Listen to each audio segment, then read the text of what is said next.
Bienvenue si vous nous rejoignez, nous sommes toujours en direct d'Imotissimo 2019 pour cet après-midi totalement dédié au Portugal. Et là je vous propose d'accueillir Adrien Blacher, bonjour. Bonjour. Vous êtes de Maison au Portugal et nous allons parler ensemble de s'installer ou investir au Portugal. Quels avantages, quelles étapes clés ? Voilà, ça va être le sujet du jour. Alors c'est vrai que de plus en plus de Français franchissent le pas pour aller vivre au Portugal, pour différentes raisons, soit pour y vivre et pour y travailler, pour passer sa vie de retraité, pour faire de l'investissement locatif, pour y installer son entreprise. Quelles sont les raisons finalement qui incitent les Français à partir au Portugal ? Il y a plusieurs raisons en fait qui fait que les Français s'intéressent au Portugal. Bien proche le micro s'il vous plaît. Premièrement, je pense que le Portugal avant était très peu connu des Français. Et on en a beaucoup parlé dans la presse. Beaucoup de personnes sont venues en vacances au Portugal. Je pense que c'était la première étape pour découvrir le pays. Et ils se sont rendus compte que c'était un très beau pays. Qui avait pas mal d'opportunités en termes de... Alors, ça harcèle un petit peu. Ouais.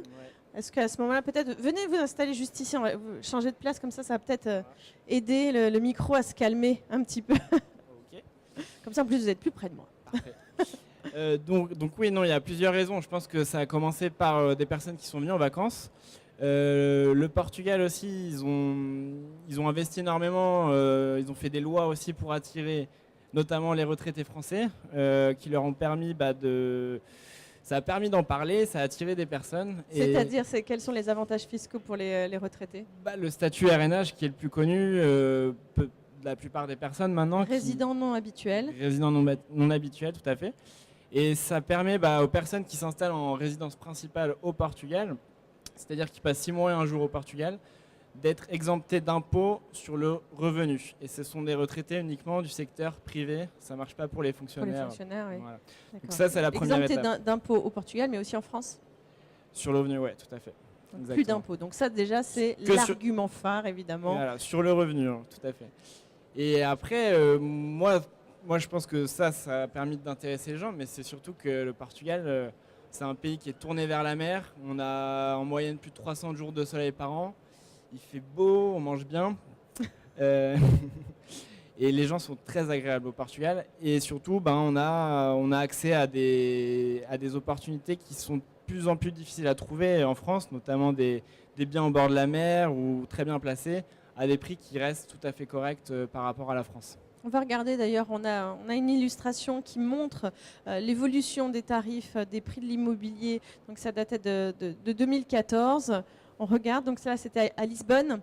Tout à fait. En fait, ce qu'on remarque, c'est que les prix à Lisbonne ont augmenté, mais n'ont pas flambé. Flambé, exactement. D'accord, là c'est sur un T1. Exactement.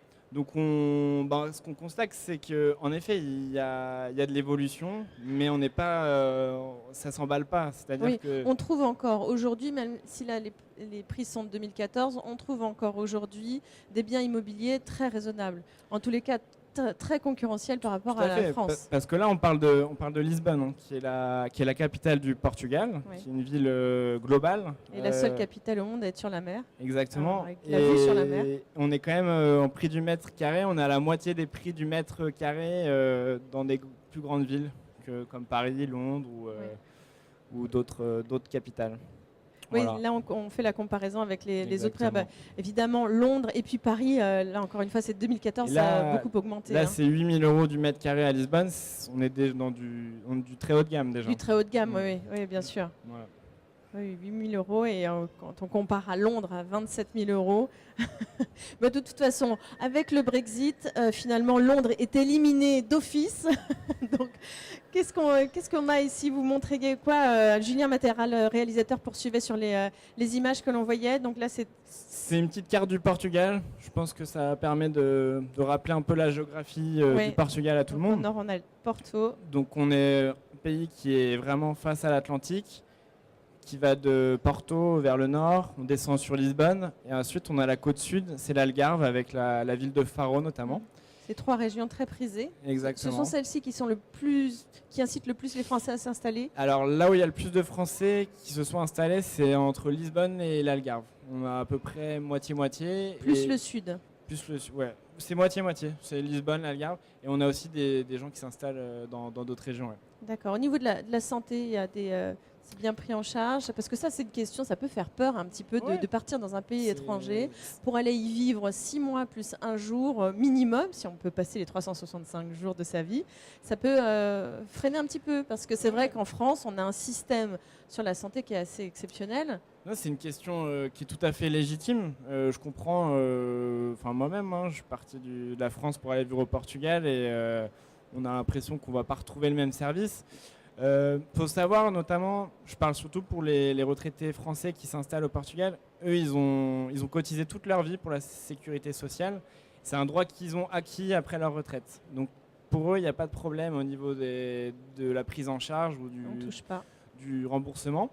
Donc après, le système portugais, le public, est peut-être un peu moins performant que la France, parce que la France a le meilleur système au monde, ça c'est clair.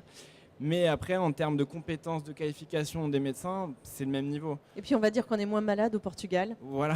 parce qu'il y a des très belles conditions de vie. On a moins cas, de carence en vitamine D, c'est sûr. Et oui, c'est sûr que le soleil contribue facilement. On va parler un petit peu des avantages fiscaux Ouais. pour s'installer au Portugal. Quels sont-ils? Alors les avantages fiscaux, on en parlait rapidement au début, mais le principal c'est le statut RNH, donc c'est notamment pour les retraités français du secteur privé qui ne payent pas d'impôt sur le revenu pendant 10 ans s'ils passent 6 mois et un jour au Portugal, donc en résidence principale. Après il y a d'autres avantages fiscaux liés au RNH sur une liste de professions spécificiques. Oui, parce que le Portugal cherche à avoir de la main-d'œuvre qualifiée. Attirer des talents des professions, sur oui. certaines professions. Je ne connais pas exactement toute la liste, mais je sais qu'il y a pas mal de docteurs, d'architectes, je ne sais plus exactement. Après, nous, sur notre site de Maison Portugal, on a la liste plus détaillée de chaque profession. D'accord, et donc ça, ces professions-là, spécifiquement, ont des avantages fiscaux. Ils ont un avantage fiscal. En fait, ils ne payent que 20% d'impôts sur leur revenu. Voilà. D'accord. De quelle façon s'organise-t-on pour faire un prêt bancaire pour les habiter au Portugal Près de quels organismes? Plutôt français, plutôt portugais? Il y a plusieurs options. On peut directement faire un emprunt au Portugal auprès d'une banque portugaise. Il y a plein de banquiers portugais qui parlent très bien le français. Oui. Après, on peut aussi emprunter en France. Voilà, ça dépend du cas de figure, de la relation qu'on a avec son banquier, mais c'est tout à fait possible. Il y a pas mal de banques françaises qui se sont implantées au Portugal, notamment la BNP, qui ont pas mal d'activités au Portugal, donc ils connaissent un peu le pays, ils comprennent les problématiques. Et après, voilà, ça dépend du projet, de chaque cas, mais c'est tout à fait possible d'emprunter. Au Portugal, les taux sont un petit peu plus élevés, donc moi je conseille toujours de consulter son banquier français. Ouais, c'est vrai que pour l'instant, les taux sont sympas. Sont sympas, ouais. Ils sont attractifs. Vous représentez Maison au Portugal. C'est quoi Maison au Portugal? Maison au Portugal. Donc, en fait, on fait partie du groupe Libertas, qui est un des plus gros promoteurs immobiliers résidentiels au Portugal. Ça fait 30 ans qu'on existe. On est un des leaders sur les régions de Lisbonne et l'Algarve. Et ce qu'on propose, tout simplement, c'est des programmes neufs de type condominium, résidence avec généralement une piscine, une salle de sport. On essaie de les placer dans des endroits assez sympas, notamment au bord du Tage ou dans le centre-ville de Lisbonne.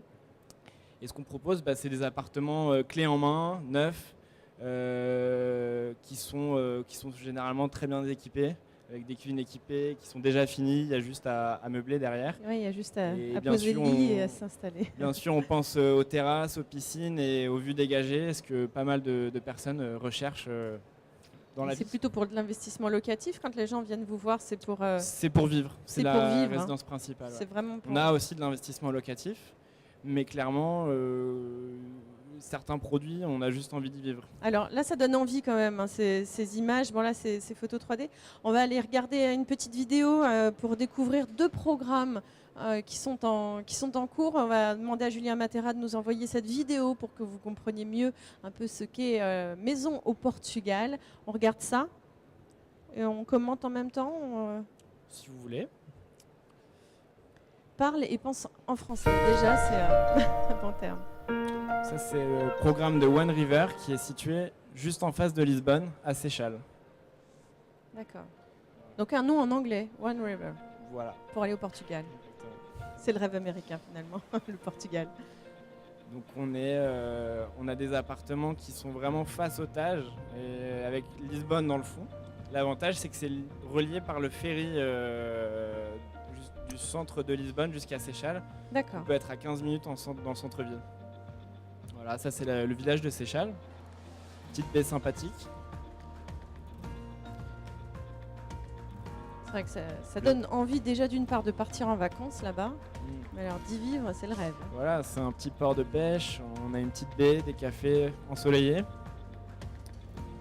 Bon là évidemment c'est une vidéo qui montre un petit peu ce qui se passe sur la ville notamment. Donc là, Et là c'est Lisbonne. Est-ce qu'il y a des gens dans cette salle qui est déjà partis là-bas? Est-ce que les gens, oui, madame est partie là-bas et vous avez aimé? Et si vous êtes là, c'est parce que vous avez peut-être envie d'habiter là-bas.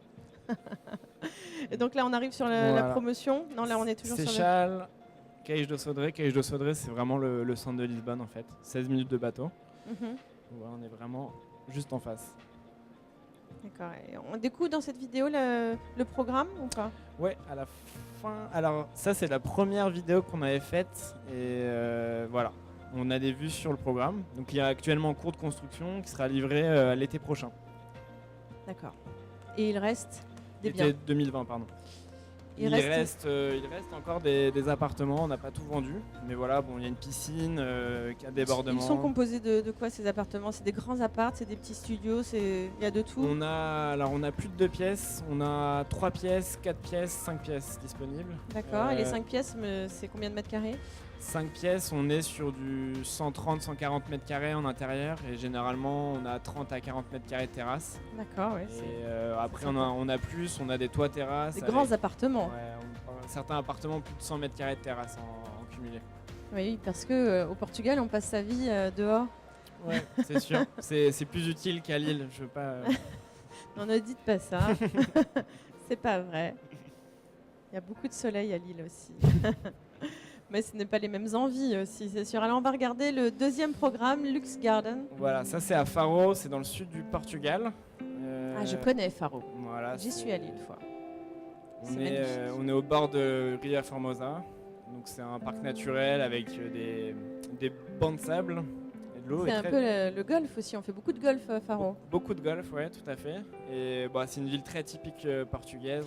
On dit d'ailleurs que c'est un peu le Saint-Tropez du Portugal. Saint-Tropez, je sais pas, mais c'est une ville clairement qui est axée sur la mer. On mange très bien, c'est très calme, tranquille. Et on est près d'un parc naturel qui est assez fantastique. Et on a un ensoleillement qui est vraiment, je pense, le meilleur du Portugal. Je ne sais pas s'il pleut là-bas en fait. Ah, c'est très proche du Maroc aussi. Faro, c'est juste en face. C'est en face, ouais.